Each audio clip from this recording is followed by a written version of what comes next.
చింటూ ఓం శాంతి.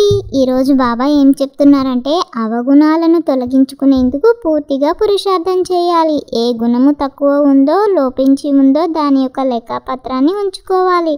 గుణదానము చేస్తే గుణవంతులుగా అవుతాము. అన్నా ఓం శాంతి అన్న.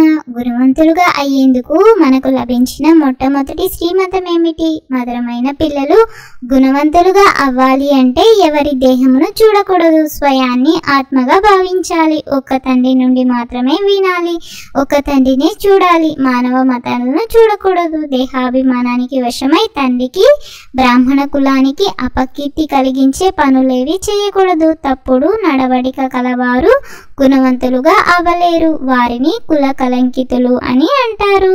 భక్తి మార్గంలో శాస్త్రాల ప్రకారం చాలా కాలం నడుచుకున్నాము. ఇప్పుడు మనకు ఈశ్వరీయ మతం లభించిందని కూడా చెప్పండి. పిల్లలైన మనము తండ్రి మహిమనే చేయాలి. మొట్టమొదట మనము ఈశ్వరీయ మతమును అనుసరిస్తామని వారి బుద్ధిలో కూర్చోబెట్టాలి. మనము మనుష్య మతమును అనుసరించము, వారి మతము వినము. మనుషుల చెడు మతాలు వినకూడదు, మనుష్య మతమును చూడకూడదు. ఆత్మనే చూడాలి, శరీరమును చూడకూడదు అని ఇప్పుడు బాబా చెప్తున్నారు. ఇది పతిత శరీరం. దీన్ని ఏం చూస్తారు? ఈ కనులతో దీన్ని చూడకండి. ఈ శరీరము పతిత ఆత్మది కావున పతితంగానే ఉంది. ఈ శరీరాలు ఇక్కడ బాగుపడవు, ఇంకా పాతబడిపోతాయి. రోజు రోజుకు ఆత్మ బాగుపడుతుంది. ఆత్మ అవినాశి, అందుకే చెడు చూడకూడదు, శరీరాలను కూడా చూడరాదు అని బాబా చెప్తున్నారు. దేహ సహితము దేహ సంబంధాలన్నీ మర్చిపోవాలి, ఆత్మనే చూడాలి. ఒక పరమాత్మ తండ్రి ద్వారానే వినాలి. ఇందులోనే శ్రమ ఉంది. ఇది చాలా పెద్ద సబ్జెక్టు అని బాబా అనుభవం చేయిస్తారు. ఎవరైతే వివేకవంతులుగా ఉంటారో వారికి పదవి కూడా ఉన్నతమైనది లభిస్తుంది. ఒక సెకండులో జీవన్ముక్తి లభించగలదు. కానీ పురుషార్థము పూర్తిగా చేయకుంటే చాలా శిక్షలు కూడా అనుభవించవలసి వస్తుంది. పిల్లలైన మనము తండ్రి పరిచయం మించేందుకు గుడ్డివారికి ఊతకరవలే అవుతాము. ఆత్మను చూడలేరు, తెలుసుకోగలరు. అన్న, దేహాభిమానంలో ఉన్న వారికి నడవడిక వేరుగా ఉంటుంది. వారి నడవడిక ఇలా ఉంది అని ఎవరైనా గమనిస్తే అందరిపై కలంకం ఏర్పడుతుంది. వారి నడవడికలో ఎలాంటి మార్పు లేకుంటే తండ్రిని నిందింపచేసినట్లే కదా. సమయం పడుతుంది, దోషమంతా వారిపైకి వస్తుంది. స్వభావం చాలా బాగుండాలి.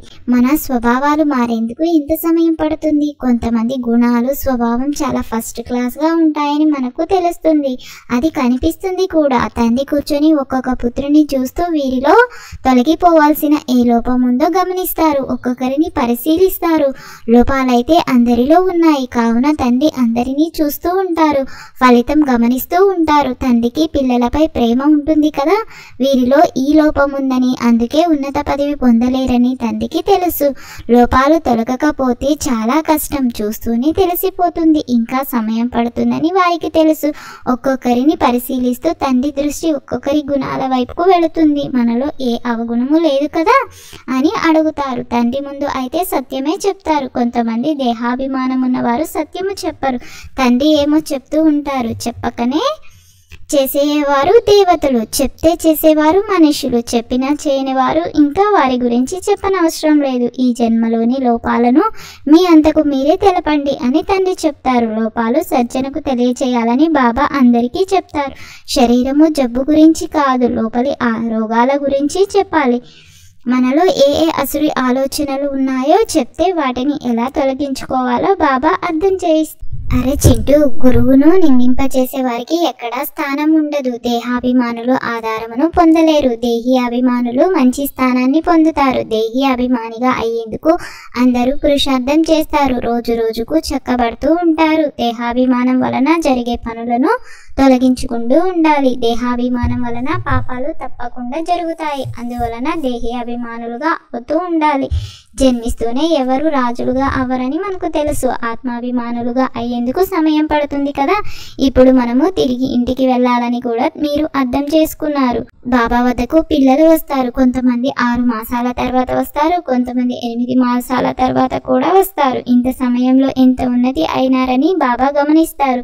రోజులు గడిచిన కొలది బాగుపడుతున్నారా లేక లోపాలున్నాయా అని గమనిస్తారు. కొంతమంది నడుస్తూ నడుస్తూ చదువు వదిలేస్తారు. తండ్రి చెప్తున్నారు, భగవతిగా తయారు చేసేందుకు స్వయం భగవంతుడే మనల్ని చదివిస్తూ ఉంటే అటువంటి చదువును మనం వదిలేస్తామా? అరే వరల్డ్ గాడ్ ఫాదర్ చదివిస్తున్నారు. ఇందులో ఆబ్సెంట్ మాయ ఎంత ప్రబలమైనది. ఫస్ట్ క్లాస్ చదువు నుండి మన ముఖాన్ని తిప్పేస్తుంది. అన్న, ఈరోజు బాబా హోంవర్క్ ఏమి ఇస్తున్నారంటే దేహాభిమానంలోకి రావడం వలన తప్పకుండా పాపాలు జరుగుతాయి. దేహాభిమానులకు స్థానం లభించదు. అందువలన దేహి అభిమానులుగా అయ్యేందుకు పూర్తిగా పురుషార్థం చేయాలి. తండ్రిని నిందన పాలు చేసే ఏ కర్మ చేయరాదు. లోపల ఉన్న జబ్బులను తండ్రికి సత్యంగా తెలిపించాలి. అవగుణాలను దాచుకోరాదు. నాలో ఏ అవగుణాలు ఉన్నాయి అని స్వయాన్ని పరిశీలించుకోవాలి. చదువు ద్వారా స్వయాన్ని గుణవంతులుగా తయారు చేసుకోవాలి. అరే చింటూ, ఈరోజు బాబా వరదానం ఏమిస్తున్నారంటే హద్దులోని రాయల్ కోరికల నుండి ముక్తంగా ఉంటూ సేవ చేసే నిస్వార్థ సేవాదారి భవ. బ్రహ్మబాబా కర్మబంధనాల నుండి ముక్తమై భిన్నంగా తయారయ్యే రుజువునిచ్చారు. సేవపై స్నేహం తప్ప వేరే ఏ బంధనము లేదు. సేవలో హద్దు యొక్క రాయల్ కోరికలు ఏవైతే ఉంటాయో అవి కూడా లెక్కాచారం యొక్క బంధనంలో బంధిస్తాయి. సత్యమైన సేవాదారులు ఈ లెక్కాచారము నుండి కూడా ముక్తంగా ఉంటారు. ఎలాగైతే దేహము దేహ సంబంధాల బంధనం ఉంటుందో అలా సేవలో స్వార్థం కూడా బంధనమే. ఈ బంధనం నుండి లేక రాయల్ లెక్కాచారం నుండి కూడా ముక్తులై నిస్వార్థ సేవాదారులుగా అవ్వాలి. స్లోగన్ ఏమిస్తున్నారంటే ప్రతిజ్ఞలను ఫైల్లో ఉంచకండి, ఫైనల్గా తయారై చూపించండి.